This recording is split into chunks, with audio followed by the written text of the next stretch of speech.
Welcome to our channel. இந்த வீடியோவில் தினமும் இங்கிலீஷில் பேசுகிறதுக்கு ரொம்ப யூஸ்ஃபுல்லான 10 சென்டென்சஸ் பார்ப்போம். அவங்கள போக விடு. அது எப்படி இங்கிலீஷில் சொல்லலாம்? Let them go. Let them go. நீ கிரிக்கெட் விளையாட மாட்டியா? Won't you play cricket? Won't you play cricket? நீ அங்க போகாத. You don't go there. You don't go there. அவளுக்கு இன்னும் உடம்பு சரியில்லை. இது எப்படி சொல்லலாம்? She is still not well. She is still not well. ஏன் இவ்வளவு அமைதியா இருக்க? Why are you so silent? Why are you so silent?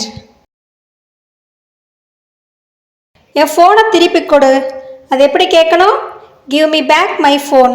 Give me back my phone. நான் எதையும் எதிர்பார்க்கல. I didn't expect anything. I didn't expect anything. உன்கிட்ட எவ்வளோ பணம் இருக்கு? அதை How much money do you have? How much money do you haveன்னு கேட்கணும். நான் இன்னும் அதை பற்றி முடிவு செய்யலை. I have not decided yet. I have not decided yet. அவன் குறுகிய எண்ணம் கொண்டவன். இதை இங்கிலீஷில் he is a narrow minded. He is a narrow mindedன்னு சொல்லலாம்.